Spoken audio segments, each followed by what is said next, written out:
Assalamu alaikum wa rahmatullahi wa barakatuh.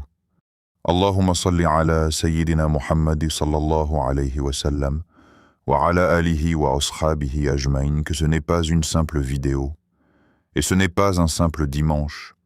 Regarde bien le moment que tu es en train de vivre. Le monde continue de bouger. Les gens se reposent. Certains dorment encore. D'autres scrollent sans réfléchir. Mais toi, tu es ici. Et aujourd'hui n'est pas un dimanche ordinaire. C'est le premier dimanche du Ramadan. Un dimanche enveloppé de jeûne. Un dimanche écrit dans un mois où les portes du paradis sont ouvertes, où les cœurs sont plus sensibles, où les âmes sont plus proches de leur Créateur. Beaucoup voient le dimanche comme un jour de pause. Un jour pour ralentir. Un jour pour s'échapper un peu. Mais pour le croyant sincère, le dimanche n'est pas un relâchement, c'est une opportunité silencieuse. Car lorsque les autres se détendent dans l'insouciance, le croyant se détend dans le rappel. Lorsque les autres cherchent le confort du corps, le croyant cherche l'élévation de l'âme. Et ce premier dimanche du Ramadan est stratégique. Pourquoi? Parce que les premiers jours installent une direction. Ils dessinent la trajectoire de tout ton mois. Si ton premier dimanche est rempli de distractions, les suivants suivront le même chemin. Mais si ton premier dimanche est rempli d'invocations, de conscience, de tawhid, alors ton Ramadan entier peut changer. Aujourd'hui, je vais te partager une invocation. Pas une invocation compliquée, pas une formule mystérieuse. Une invocation profonde. À répéter 11 fois, 11 répétitions, pour réveiller ton cœur, pour purifier ton intention, pour renforcer ton attachement exclusif à Allah subhanahu wa ta'ala. Car le Ramadan n'est pas seulement un mois où l'on s'abstient de manger. C'est un mois où l'on apprend à dépendre uniquement d'Allah. Un mois où l'on réalise que sans lui, on ne contrôle rien. Ni nos émotions, ni nos pensées, ni même la constance de notre foi. Peut-être que ces derniers jours, tu as commencé Ramadan avec enthousiasme. Peut-être que tu avais une liste d'objectifs. Plus de Coran, plus de prières, moins de péchés, plus de discipline. Mais laisse-moi te poser une question sincère. Ton cœur, est-il vraiment connecté? Ou es-tu simplement en train de suivre le rythme? Ce premier dimanche est une pause stratégique, un moment pour réaligner ton intention, car ce qui donne de la valeur à ton jeûne, ce n'est pas la faim, c'est le tawhid. Ce qui donne de la valeur à ta prière, ce n'est pas le mouvement, c'est la sincérité. Et ce qui donne de la valeur à ton Ramadan, c'est l'état de ton cœur. Alors aujourd'hui, nous allons ralentir. Nous allons prononcer une invocation qui dit à Allah: je ne peux pas sans toi. Une invocation qui casse l'illusion d'autonomie. Une invocation qui rappelle à ton âme sa dépendance totale envers son Seigneur. Mais avant de continuer, si tu veux que cette voix continue à te rappeler Allah chaque semaine, abonne-toi maintenant à Voix du Tawhid. Écris en commentaire: Ô Allah, élève mon cœur ce dimanche. Partage cette vidéo à une personne qui a besoin d'un nouveau départ dans ce Ramadan. Et surtout, reste jusqu'à la fin. Parce qu'à la fin de cette vidéo, je vais te donner une surprise spirituelle. Une action simple que tu pourras faire dès ce soir et qui pourrait transformer la manière dont tu vis le reste de ton Ramadan. Ce premier dimanche n'est pas un hasard. Si tu écoutes ces mots, c'est peut-être qu'Allah veut te réveiller avant que la routine ne t'endorme. Respire. Ressens le moment. Nous sommes dans le Ramadan. Et ce dimanche peut devenir le jour où tout change. Le dimanche, un jour sous-estimé. Le dimanche essaie souvent enveloppé d'une atmosphère particulière. Il porte en lui une sensation de pause, de ralentissement, presque de suspension du temps. Les rues sont plus calmes, Les réveils sonnent plus tard, les conversations sont moins pressées. Beaucoup l'associent instinctivement au repos, à la détente, à la légèreté. C'est le jour où l'on remet certaines choses à demain, où l'on s'autorise à relâcher la discipline de la semaine. Le monde semble respirer différemment. Mais dans cette respiration collective, il existe une question silencieuse que peu se pose. Et si ce jour que tu considères comme ordinaire était en réalité une opportunité spirituelle immense? Car le croyant ne vit pas au rythme du calendrier mondain. Il ne mesure pas ses journées uniquement par le travail ou le repos. Il les mesure par leur valeur auprès d'Allah. Pour lui, chaque lever de soleil est une faveur divine. Chaque battement de cœur est un dépôt. Chaque instant est une responsabilité. Le dimanche n'est donc pas un simple intervalle entre 2 semaines. C'est une page nouvelle dans le livre de ses actions. Une page qui s'ouvre sans bruit, mais qui sera un jour relue avec précision. Imagine cette réalité invisible. Au moment où le soleil s'est levé ce dimanche, ton livre d'actions s'est rouvert. Les anges ont repris leur écriture. Chaque parole, chaque regard, chaque intention est notée.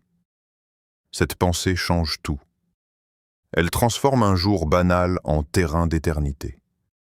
Elle rappelle que même les heures que tu passes seul, même les instants que personne ne voit, sont connus d'Allah. Le dimanche ne suspend pas la responsabilité spirituelle. Il la met en lumière.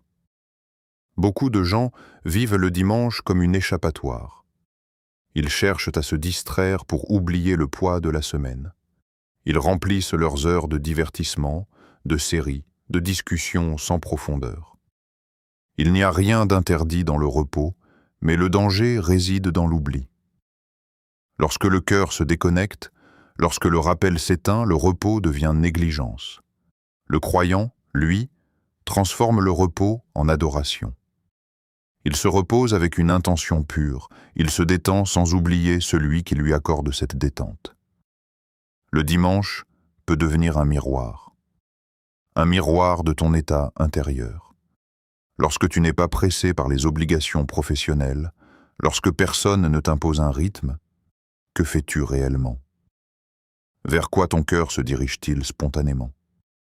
Cherches-tu le rappel ou la distraction, le silence ou le bruit, la présence d'Allah ou l'évasion?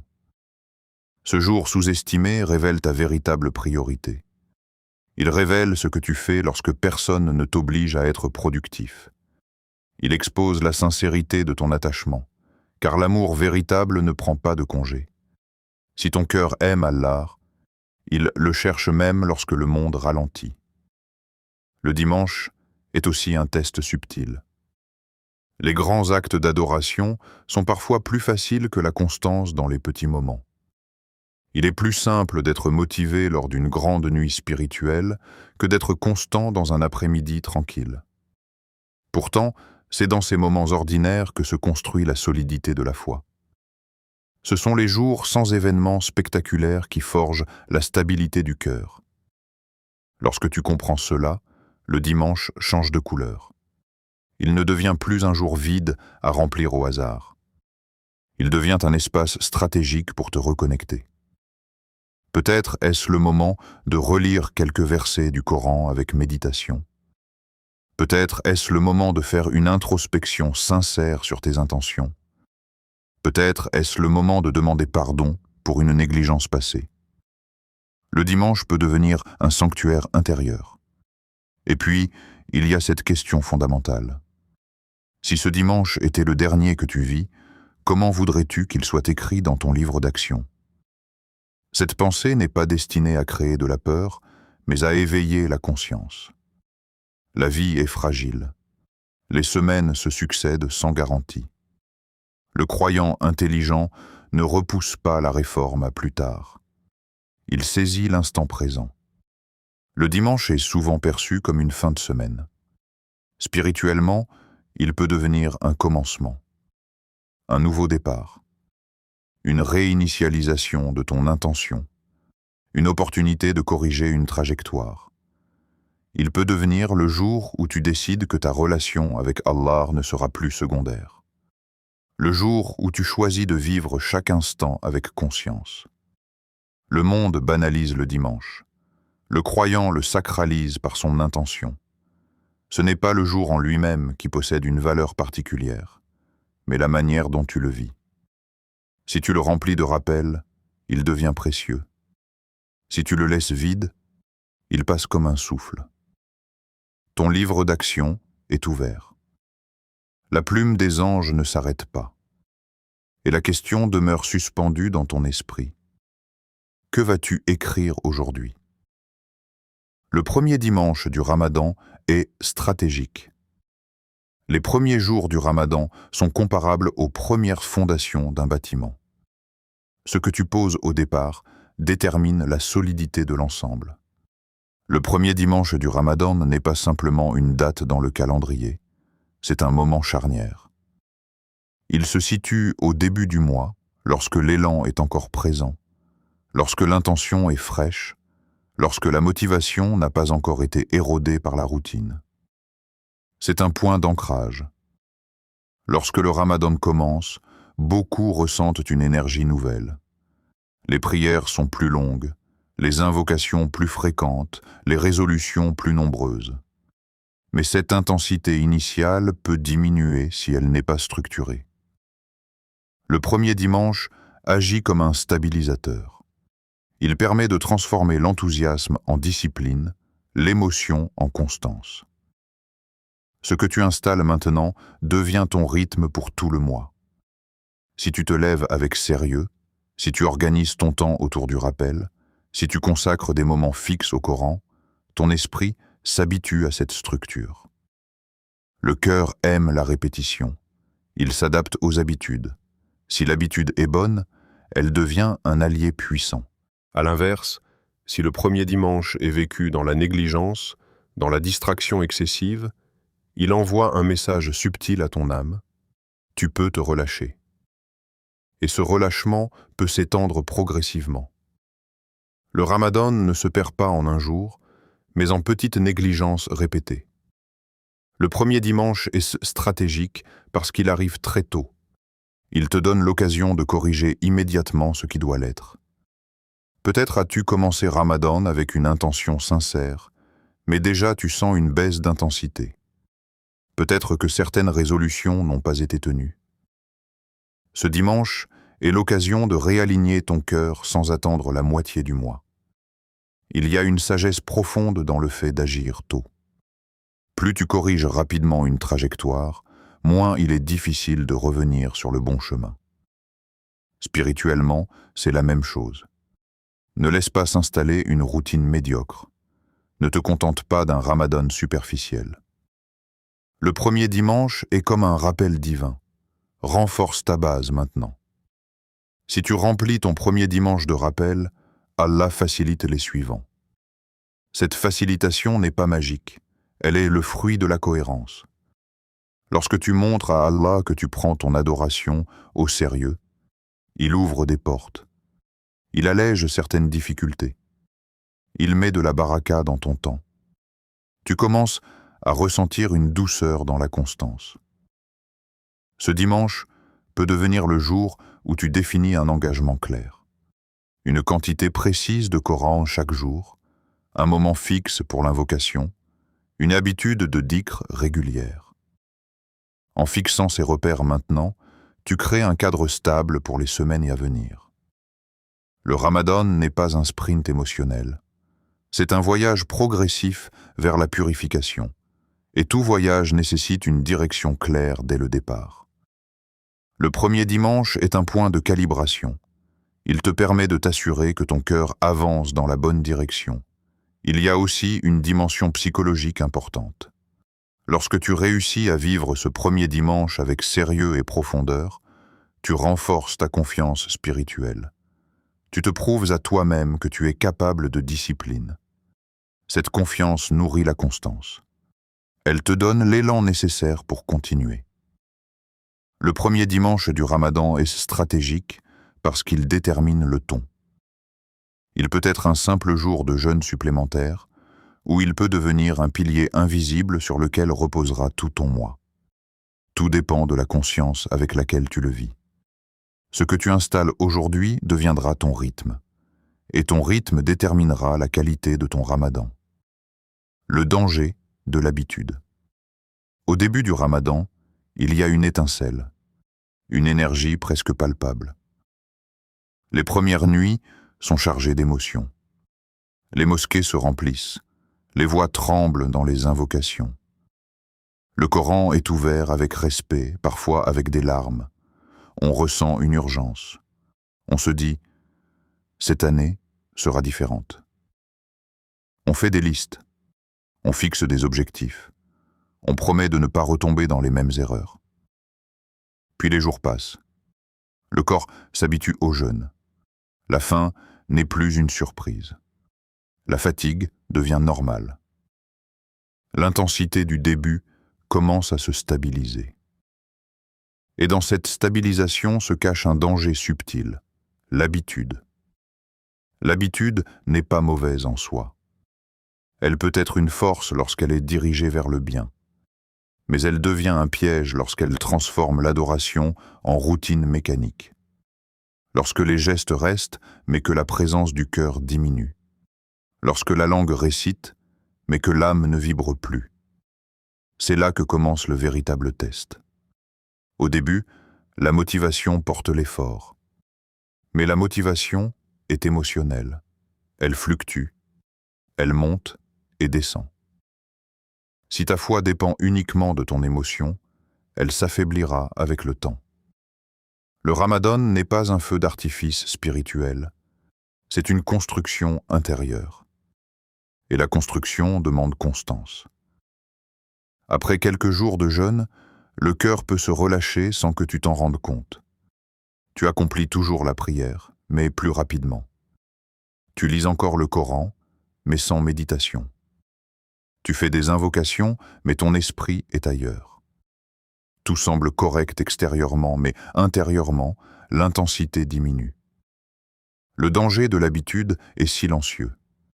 Il ne te crie pas dessus. Il ne t'arrache pas brutalement de l'adoration. Il te laisse continuer, mais en surface.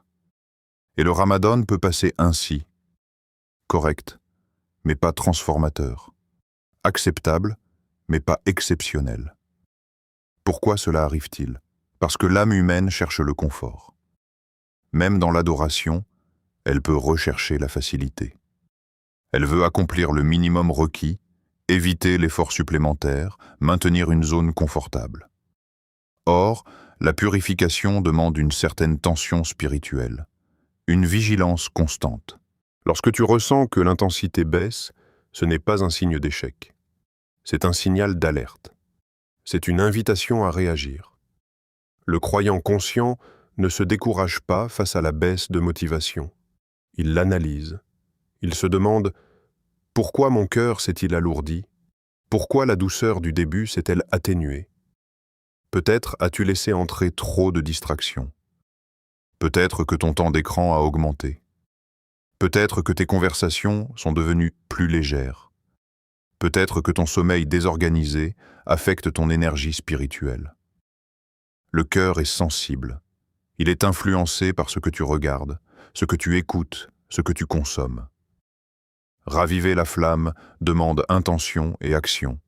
Il ne suffit pas d'attendre que l'émotion revienne. Il faut provoquer le réveil. Revenir à la source. Relire un verset avec profondeur. Écouter un rappel qui secoue. Faire une invocation avec insistance. S'isoler quelques minutes pour parler sincèrement à Allah. Le feu de la foi ne s'éteint pas soudainement. Il s'affaiblit progressivement si on ne l'alimente pas. Chaque jour du ramadan est une occasion d'ajouter du bois à ce feu. Mais si tu laisses passer plusieurs jours sans attention, la chaleur diminue. Le cœur se relâche lorsque la vigilance disparaît. Et la vigilance est un acte volontaire. Elle demande conscience. Elle demande introspection. Elle demande humilité. Reconnaître que ton intensité baisse n'est pas un signe de faiblesse. C'est un signe de lucidité. Aujourd'hui, tu dois raviver la flamme. Pas demain, pas la semaine prochaine, aujourd'hui, parce que chaque jour du Ramadan compte. Chaque heure est précieuse. Chaque instant peut être la différence entre un mois ordinaire et un mois transformateur. Raviver la flamme signifie renouveler ton intention. Te rappeler pourquoi tu jeûnes, pourquoi tu pries, pourquoi tu te prives. Ce n'est pas pour l'habitude, ce n'est pas pour la tradition, c'est pour Allah. Lorsque tu reconnectes ton action à son objectif ultime, l'intensité revient. Pas forcément sous forme d'émotions spectaculaires, mais sous forme de détermination calme. Une détermination qui dit « Je continue », même si je ne ressens pas l'euphorie du début. La maturité spirituelle ne se mesure pas à l'excitation des premiers jours. Elle se mesure à la constance lorsque l'excitation disparaît. Et c'est maintenant que se révèle la sincérité. Le tawhid avant tout, Ramadan n'est pas simplement un mois de discipline physique. Ce n'est pas une performance d'endurance. Ce n'est pas une compétition de privation. Si le jeûne se limitait à l'abstinence de nourriture et de boissons, il serait un exercice corporel. Mais Allah n'a pas légiféré le jeûne pour affamer les corps. Il l'a légiféré pour purifier les cœurs. Au centre de cette purification se trouve le tawhid, l'unicité absolue d'Allah. Tout commence par là, tout revient à cela. Lorsque tu jeûnes, tu affirmes une vérité invisible. Je crois en un Seigneur qui me voit, même lorsque personne d'autre ne me voit. Tu pourrais manger en secret. Tu pourrais boire discrètement. Personne ne le saurait. Mais tu t'abstiens. Pourquoi? Parce que ton cœur reconnaît un seul maître. C'est cela le tawhid vécu. Ramadan est un entraînement à la dépendance exclusive envers Allah. Il brise l'illusion d'autosuffisance. Il te rappelle que tu es faible, que ton corps dépend de nourriture, d'eau, de sommeil. Il te rappelle que tu ne contrôles pas tout. Et dans cette prise de conscience, tu réalises qu'il n'y a pas d'autre refuge qu'Allah. Pas d'autre protecteur, pas d'autre Seigneur. Le tawhid n'est pas une simple formule prononcée. C'est une orientation intérieure. C'est un déplacement du centre de gravité de ton cœur. Au lieu de dépendre des gens, tu dépends d'Allah.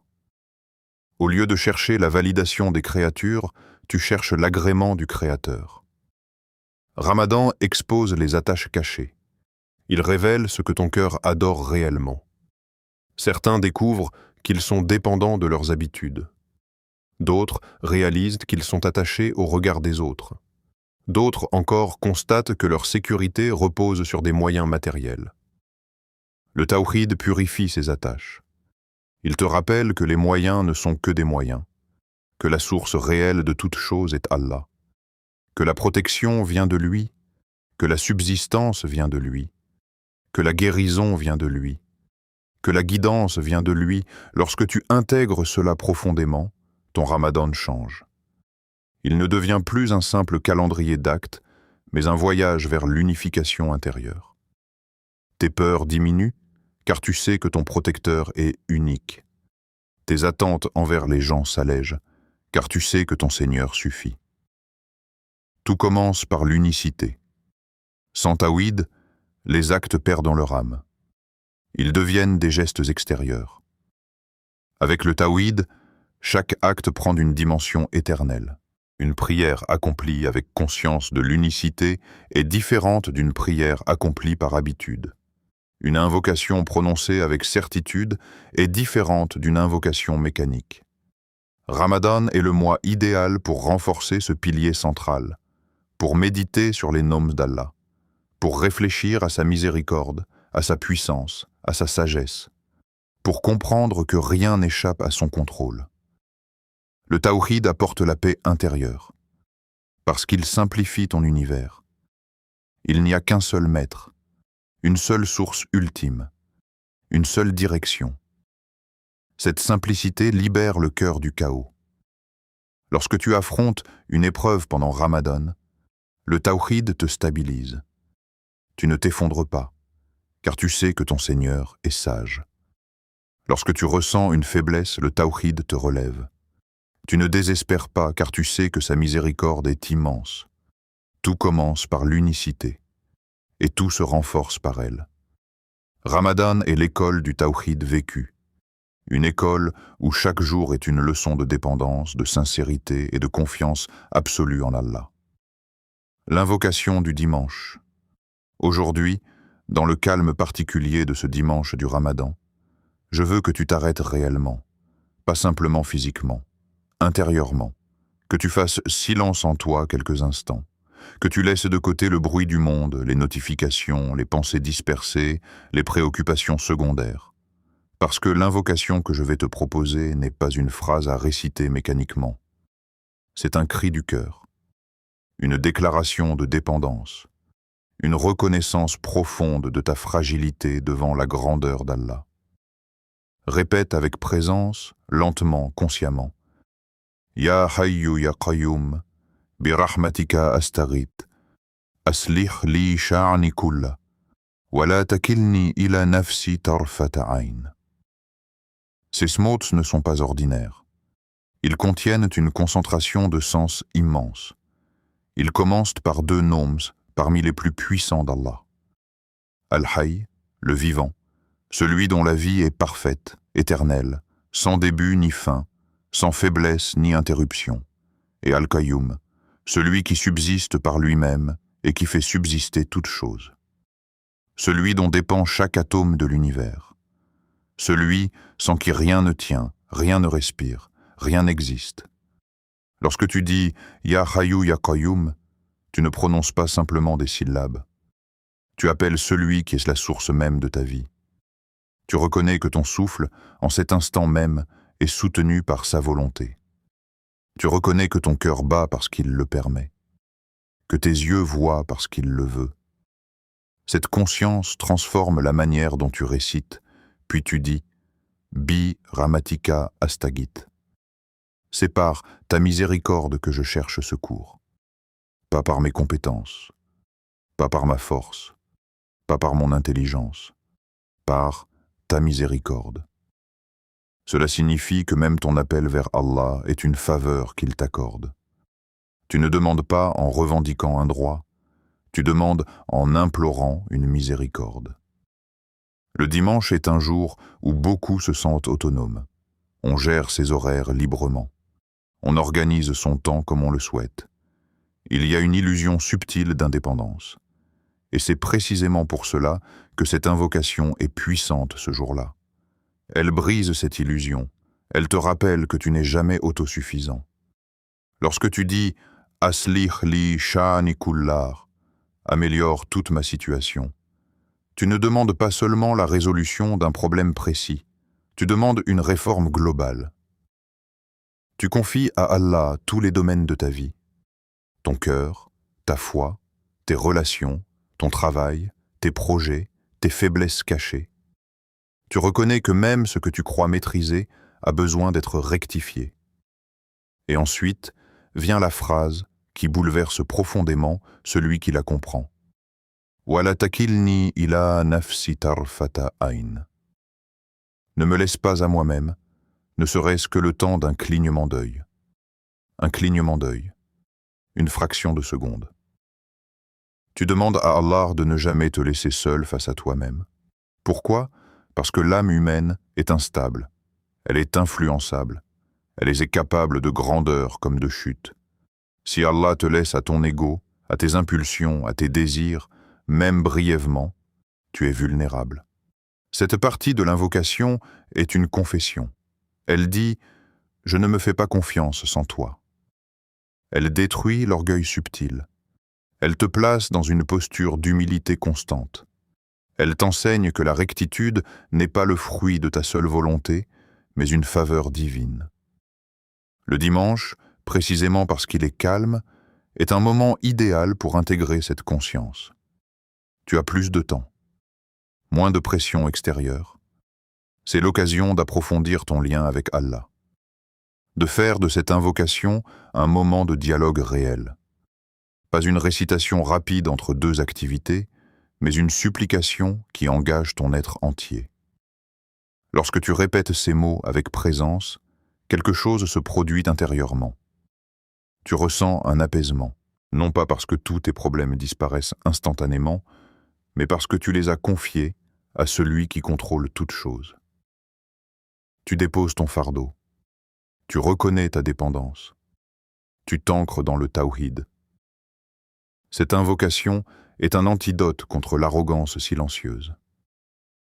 Elle te protège contre l'illusion de contrôle. Elle te rappelle que même ta constance dans le Ramadan dépend d'Allah. Si tu restes ferme dans la prière, c'est une miséricorde. Si tu ressens de la douceur dans le Coran, c'est une miséricorde. Si tu évites un péché, c'est une miséricorde. Le dimanche peut devenir le jour où tu apprends à dépendre réellement d'Allah, où tu cesses de croire que ta discipline suffit, où tu comprends que sans sa protection, tu es fragile. Répète cette invocation comme si ta stabilité en dépendait, parce qu'en réalité, elle en dépend. Pourquoi 11 fois? Le chiffre 11 n'a rien de mystique. Il n'y a pas de secret numérique caché. Il n'y a pas de formule magique attachée à ce nombre. Et pourtant, la répétition porte une sagesse profonde. L'être humain est façonné par la répétition. Ce qu'il répète, il l'intègre. Ce qu'il répète, il l'imprime dans son esprit. Ce qu'il répète avec conscience, il finit par le ressentir. Lorsque tu dis une invocation une seule fois, ton cœur peut rester à la surface. Tu la prononces, puis tu passes à autre chose. Mais lorsque tu la répètes 11 fois avec concentration, quelque chose change. La première répétition est intellectuelle. La deuxième est plus attentive. À la troisième, tu commences à ressentir le poids des mots. À la quatrième, ton rythme ralentit. À la cinquième, ton esprit s'apaise. À la sixième, tu t'entends réellement parler. À la septième, ton cœur commence à répondre. À la huitième, tu perçois ta dépendance. À la neuvième, tu t'humilies intérieurement. À la dixième, tu implores sincèrement. À la onzième, tu abandonnes ton illusion de contrôle. La répétition crée l'impact parce qu'elle contourne la superficialité. Elle force ton esprit à rester présent. Elle empêche la précipitation. Elle installe une profondeur progressive. Ce n'est pas le nombre en soi qui transforme. C'est l'attention que tu maintiens à travers le nombre. 11 répétitions ne prennent que quelques minutes. Mais ces minutes peuvent être décisives si elles sont vécues pleinement. Elles peuvent devenir un moment de recalibrage spirituel. Un instant où tu réalignes ton intention, où tu rappelles à ton âme qu'elle n'est pas indépendante. La langue peut prononcer sans que le cœur suive, mais la répétition attentive rapproche la langue et le cœur. Elle crée une harmonie intérieure. Elle transforme les mots en conviction. Lorsque tu répètes 11 fois cette invocation, tu donnes à ton cœur le temps de comprendre ce que ta langue exprime. Tu lui permets d'assimiler la dépendance. Tu l'entraînes à reconnaître la souveraineté d'Allah. Dans un monde de vitesse, la répétition est un acte de résistance spirituelle. Elle ralentit ton rythme. Elle te sort de la dispersion. Elle te concentre sur une seule vérité. Tu as besoin d'Allah à chaque instant.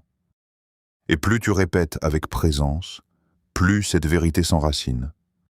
11 fois ô aujourd'hui, avec conscience, avec humilité, avec sincérité. Le moment idéal. Le moment idéal ne dépend pas uniquement de l'horloge. Il dépend de l'état de ton cœur. Pourtant, certains instants possèdent une profondeur particulière, une douceur invisible, une ouverture spirituelle que le croyant attentif apprend à reconnaître. Lorsque nous parlons de répéter cette invocation, il ne s'agit pas de la glisser distraitement entre deux activités, ni de la murmurer en marchant sans présence. Il s'agit d'en faire un rendez-vous intime, un instant choisi, après le Fajr. Ce moment porte une lumière unique. La nuit vient à peine de s'effacer. Le monde est encore silencieux. Les bruits sont rares. Les pensées ne sont pas encore saturées. Ton esprit est plus pur, moins encombré. Il y a une fraîcheur spirituelle dans l'aube. C'est comme si l'âme respirait plus librement. Lorsque tu t'assois après la prière du Fajr et que tu répètes cette invocation, tu construis ta journée sur une base solide. Tu reconnais dès le début que tu ne peux pas traverser ces heures sans l'aide d'Allah. Tu places ta dépendance avant ton activité. Tu affirmes que ta force ne vient pas de ton organisation, mais de sa miséricorde. L'aube est un moment de sincérité. Peu de gens te voient. Peu de distractions t'entourent. Ce que tu fais à cette heure-là révèle souvent la réalité de ton attachement. Si tu choisis de consacrer quelques minutes à cette invocation, tu envoies un message à ton âme. Ma priorité n'est pas le monde, mais mon Seigneur. Cette décision répétée chaque dimanche matin peut transformer la texture entière de ton ramadan, avant le maghrib. Ce moment est différent. Il est chargé de fatigue. Le corps a ressenti la privation toute la journée. L'énergie est plus basse. Les pensées sont parfois impatientes. On attend l'adhan, on regarde l'horloge, on prépare la rupture du jeûne. C'est précisément dans cet état que l'invocation prend une profondeur particulière, parce que tu es plus conscient de ta faiblesse. Tu ressens ton besoin. Tu es plus sensible à ta dépendance. Répéter cette invocation avant le maghrib, c'est déposer la fatigue de la journée entre les mains d'Allah. C'est lui dire « Je n'ai tenu que par ta permission ». C'est reconnaître que ta patience n'est pas une performance personnelle, mais une aide divine. Ce moment porte une intensité émotionnelle. Il contient la vulnérabilité du jeûneur. Et Allah aime entendre l'invocation du jeûneur, surtout à l'approche de la rupture. Dans ces instants, lorsque la faim te rappelle ta fragilité, l'invocation devient plus authentique. Elle n'est pas théorique. Elle est ressentie. Tu comprends réellement ce que signifie ne pas être laissé à toi-même. Parce que ton corps lui-même te montre tes limites. Ou dans un moment de solitude. La solitude n'est pas l'isolement. C'est un espace volontaire où tu choisis de te retirer du bruit pour écouter ton cœur. Peut-être le dimanche après-midi, peut-être tard dans la nuit, peut-être dans une pièce calme avec la lumière tamisée. Ce moment peut devenir un sanctuaire intérieur. Un espace où tu ne cherches pas à impressionner, où tu ne joues aucun rôle. La solitude révèle la sincérité. Lorsque personne ne te regarde, lorsque personne ne valide ton effort, ce que tu fais appartient uniquement à Allah. C'est dans ces instants que l'invocation devient un dialogue réel. Pas une récitation publique, pas une démonstration, mais une conversation intime. Un dialogue sincère entre toi et ton Seigneur. Imagine-toi assis, les mains levées ou posées sur tes genoux, respirant lentement. Tu prononces chaque mot avec conscience. Tu réfléchis au sens. Tu laisses les mots pénétrer ton cœur. Tu ne te presses pas. Tu ne comptes pas les secondes. Tu laisses l'invocation s'installer en toi. Le moment idéal est celui où ton cœur est présent, où tu refuses la précipitation, où tu décides que ces quelques minutes méritent toute ton attention. Dans un monde saturé de distractions, offrir une concentration totale à Allah est un acte rare. C'est un acte d'amour.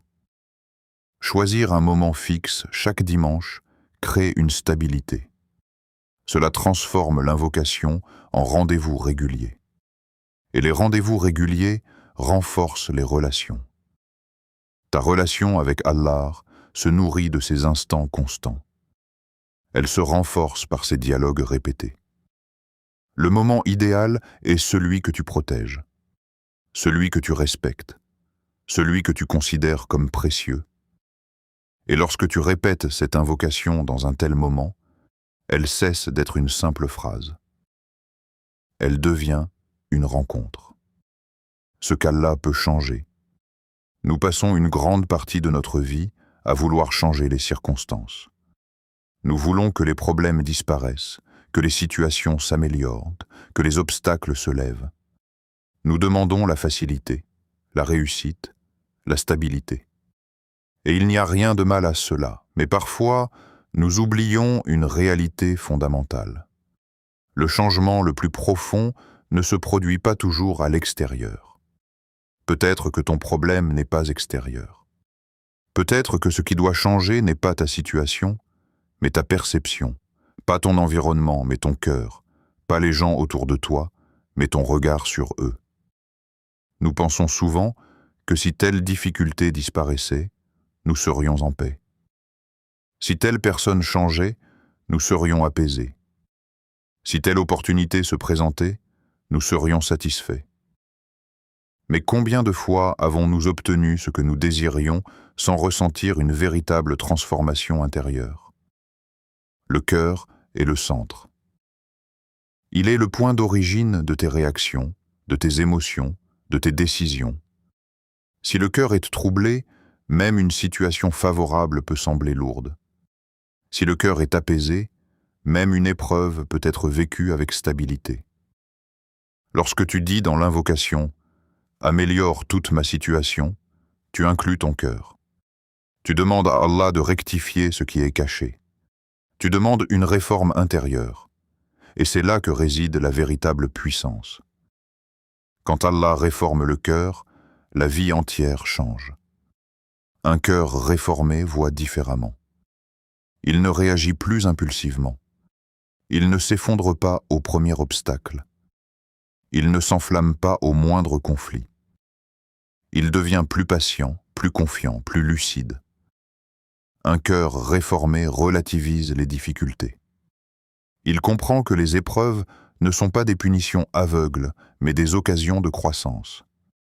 Il accepte que la vie n'est pas un enchaînement parfait de confort, mais un chemin de purification. Un cœur réformé est plus sincère. Il cherche l'agrément d'Allah avant l'approbation des gens. Il agit avec intention. Il parle avec conscience. Il se surveille intérieurement. Lorsque le cœur change, les relations changent. Tu deviens plus indulgent. Tu comprends mieux les faiblesses des autres. Tu contrôles mieux tes réactions. Tu parles moins sous l'effet de la colère. Tu pardonnes plus facilement.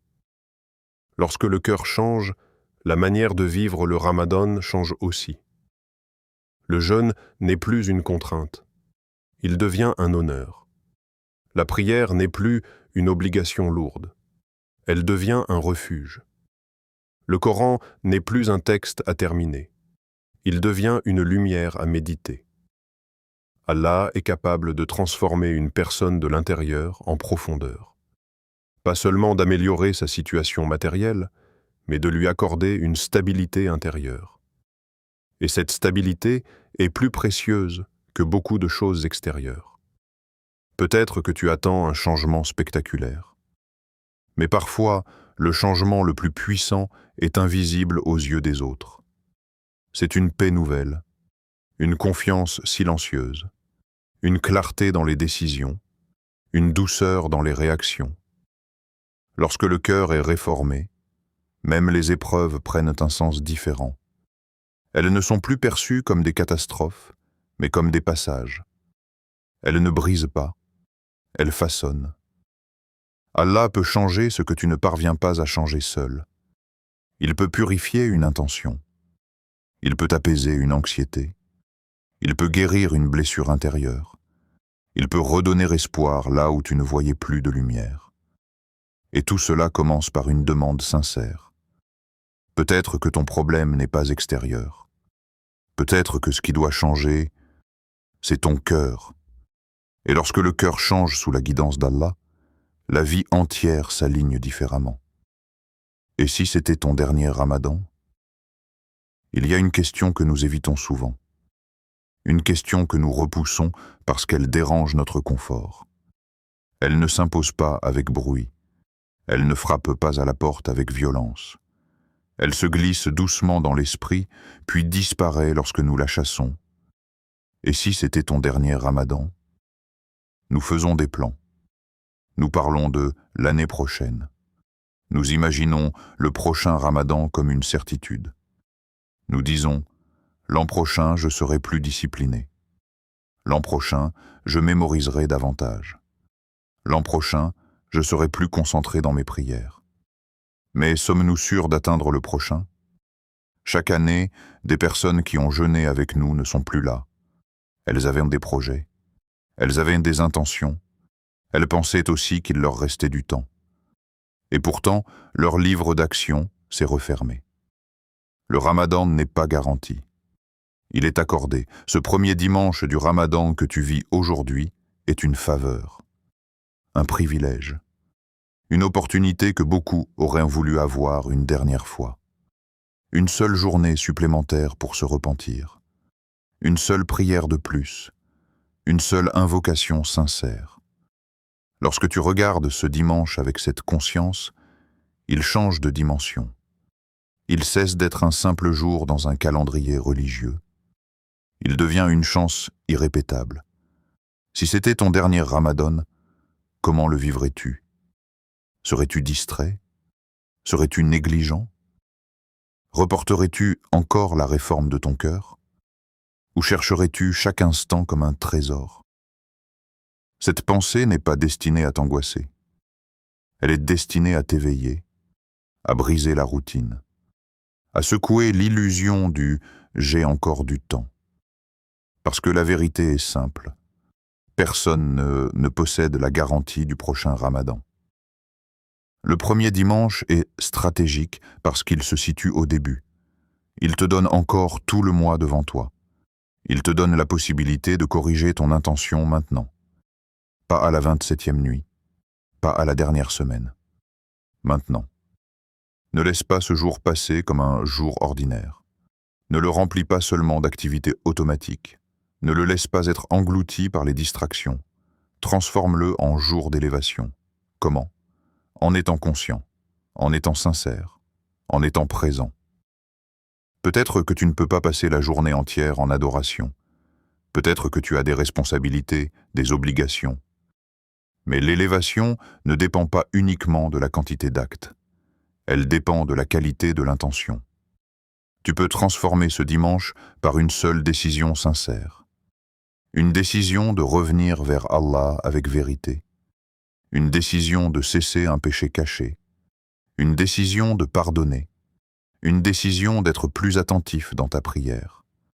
L'élévation commence souvent par un choix invisible. Et si c'était vraiment ton dernier Ramadan, tu voudrais que ce premier dimanche témoigne en ta faveur.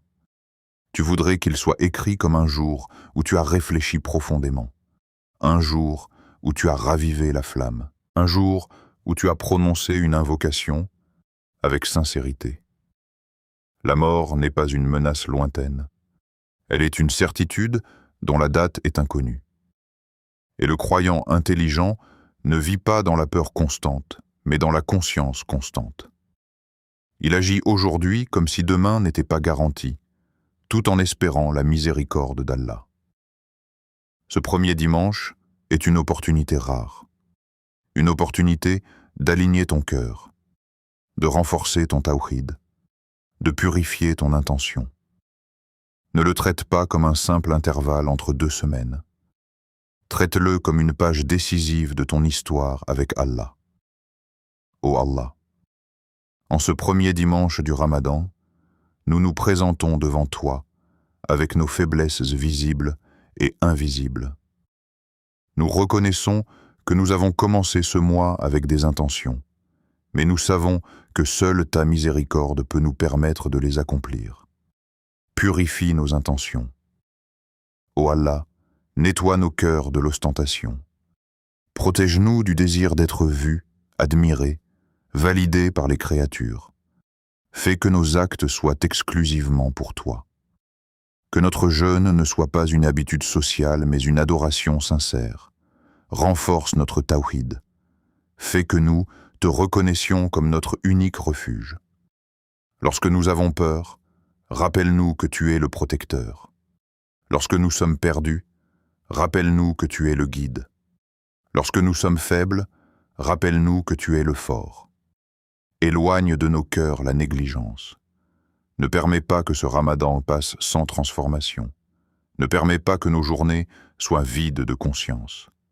Réveille-nous lorsque nous nous relâchons. Rappelle-nous lorsque nous oublions. Ô toi le vivant, le subsistant, ne nous laisse pas à nous-mêmes, pas même le temps d'un clignement d'œil. Nous connaissons nos âmes, nous connaissons leurs fluctuations. Nous savons combien elles sont influençables. Si tu nous abandonnes à nous-mêmes, nous nous égarerons. Répare nos affaires, rectifie nos pensées, corrige nos intentions, améliore nos relations, apaise nos cœurs, enlève l'angoisse, la rancœur, l'envie et la dureté. Accepte notre jeûne, même s'il est imparfait. Accepte nos prières, même si notre concentration est fragile. Accepte nos invocations, même si nos voix tremblent. Fais que ce Ramadan soit un Ramadan de transformation. Pas seulement un mois de privation, mais un mois de réforme. Un mois où nos cœurs deviennent plus doux. Un mois où notre foi devient plus stable. Un mois où notre dépendance envers toi devient plus profonde. Accorde-nous la constance après Ramadan. Ne fais pas de notre adoration une saison passagère. Fais qu'elle devienne un mode de vie. Et si ce Ramadan devait être le dernier pour certains d'entre nous, fais qu'il soit le plus sincère. Fais qu'il soit un témoignage en notre faveur. Fais qu'il soit la cause de notre pardon. Amin. Ce dimanche n'est pas un simple jour. Il est plus qu'un moment entre 2 semaines. Plus qu'un intervalle dans ton agenda. Il est une page blanche. Et toi, tu tiens le stylo. Personne d'autre n'écrira cette page à ta place. Ni tes proches, ni ton environnement, ni tes circonstances. Ce que tu décides aujourd'hui façonnera la mémoire spirituelle de ce jour. Écris-y le rappel. Écris-y le tawhid. Écris-y la sincérité. Écris-y une invocation prononcée avec présence. Écris-y une décision de réforme. Écris-y un instant de solitude avec Allah. Le monde continuera de tourner. Les jours passeront. Le Ramadan s'écoulera. Mais cette page précise restera inscrite dans ton livre d'action. Choisis ce que tu veux y voir lorsque tu la reliras. Si ce rappel a touché ton cœur, ne le garde pas pour toi. Abonne-toi à Voix du Tawhid si tu veux que chaque semaine, une voix te ramène vers l'essentiel, vers le Tawhid, vers la sincérité. Active la cloche pour ne manquer aucun rappel bénéfique. Parce que parfois, un simple rappel au bon moment peut réaligner toute une vie. Écris en commentaire « Oh Allah, ne me laisse pas à moi-même ». Fais-en une déclaration publique de dépendance, une affirmation de ton besoin d'Allah. Et partage cette vidéo à quelqu'un qui a besoin d'un nouveau départ ce dimanche. Peut-être qu'une seule personne, en l'écoutant, prendra une décision qui changera son Ramadan. Parce qu'une voix qui rappelle Allah peut changer une vie.